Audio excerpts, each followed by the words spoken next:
용서에 대해서도 하나님의 생각과 사람의 생각은 엄청난 차이가 있습니다.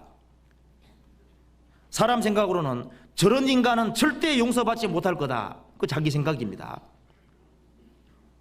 사마리아 여자는 6번의 남편하고 살고 있었는데 저런 사람이 천국 가리라고는 아무도 생각 못했을 거예요. 그런데 사마리아 여자는 주님을 만난 그날 구원을 받았습니다. 예수님 옆에 죽어가던 강도는 자신은 십자가에 죽을 만큼 죄를 지었다 그랬습니다. 그런데 그 사람이 천국 가리라고 하는 것은 마귀도 생각 못했을 겁니다. 저 사람은 틀림없이 내 밥이다 이렇게 생각했을 거예요. 그런데 그 사람이 구원을 받았습니다. 또 사람의 생각은 저런 훌륭한 종교가는 당연히 천국 갈 거다 그렇게 생각하는데 그것도 사람 생각입니다. 그날에 많은 사람이 나더리로되 주여 주여 우리가 주의 이름으로 선자 노릇하며 귀신 내쫓고 많은 권능을 행치 않았습니까? 예수님 말씀하시기를 불법을 행하는 자들아 나를 떠나가라. 이 사람의 생각하고 하나님의 생각은 너무 차이가 납니다. 하나님의 용서는 무한하시기 때문에 어떤 죄인이든지 용서를 받을 수 있습니다. 그리고 하나님의 인내에도 엄청난 차이가 있죠.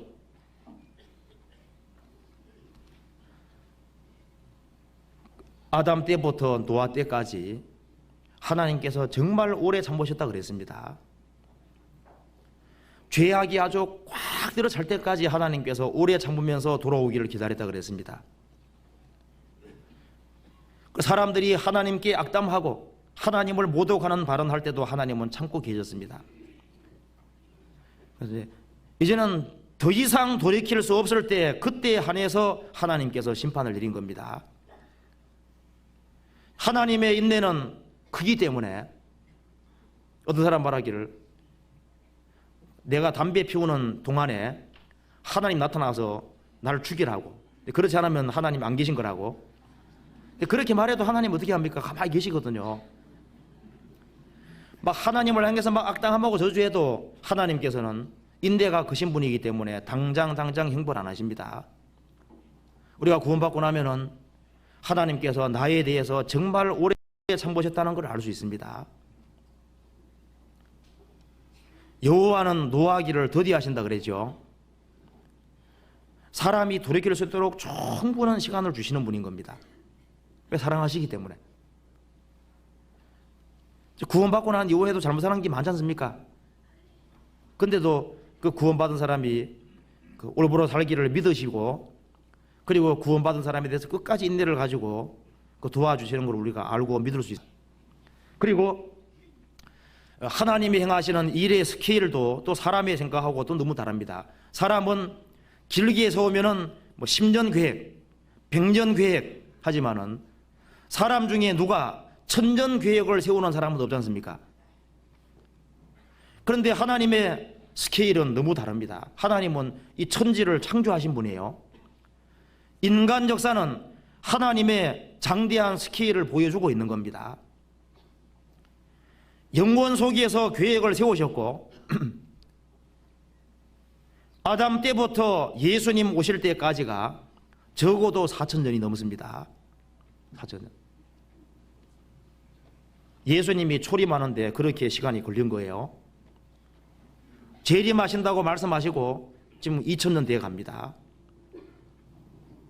하나님의 스케일이 일반 사람의 생각하고 너무 다릅니다. 그래서 하나님은 이 마음이 넓으신 분이기 때문에요. 이 생각하는 스케일도 굉장히 큰 거예요. 근데 우리 시대는 너무 조급합니다.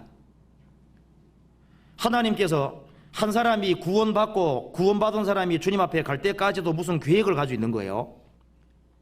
근데 하나님은 한 사람의 운명에 대해서 계획을 하실 때 그 사람이 구원받은 그때부터 주님 앞에 갈 때까지를 전체적으로 조망해서 스케일을 세우는 겁니다. 그래서 너무 조급하면 안 됩니다. 그래서 하나님은 스케일이 크다는 것을 알 필요 있습니다. 그리고 스케일 면에서도 사람과 하나님은 너무 다르죠. 그리고 사람의 주된 관심 대상과 하나님의 주된 관심의 대상도 다릅니다. 하나님의 가장 주된 관심의 대상이 어딜까요? 출애굽할 당시에는 이스라엘 민족입니다. 이 구약시대 때 하나님의 주된 관심의 대상은 이스라엘입니다. 예수님이 오시고 재림할 때까지 하나님의 주된 관심이 어딜까요? 이 교회라는 겁니다. 교회. 사람들은 뭐 정치나 예술이나 연예나 돈 버는데 이런 데 관심이 있지 않습니까? 근데 하나님의 관심은 다릅니다. 하나님의 관심은 교회입니다. 교회. 에베소서 1장 22절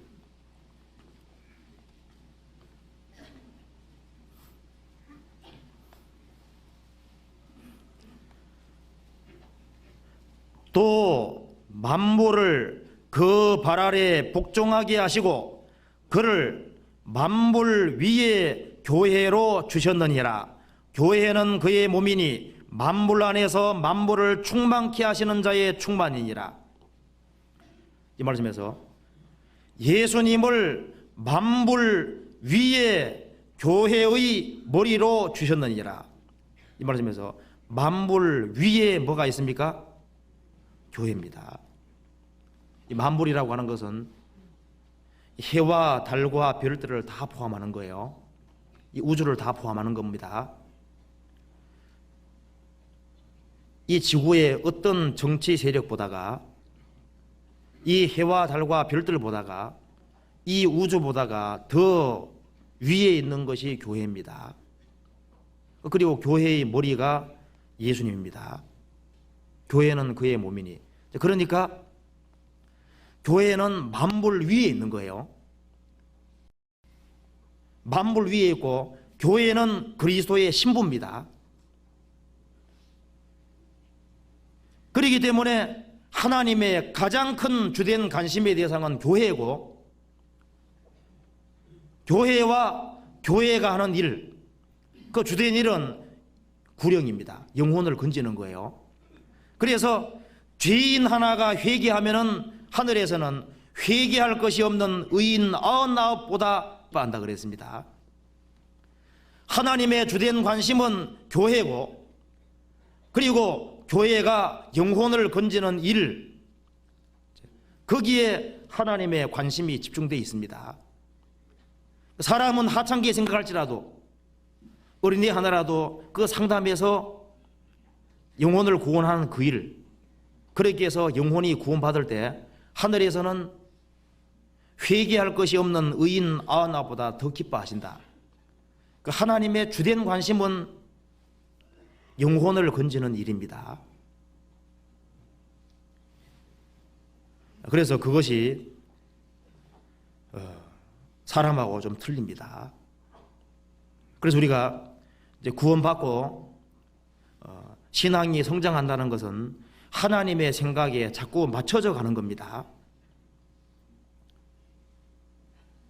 하나님의 생각의 스케일이 크신 것처럼 사람도 조금 넓게 생각할 줄 알게 되고, 또 하나님께서 관심을 기울이는 쪽으로 사람도 같이 관심을 기울이게 되고, 그것이 신앙이 성장한다는 분명한 증거가 되는 겁니다.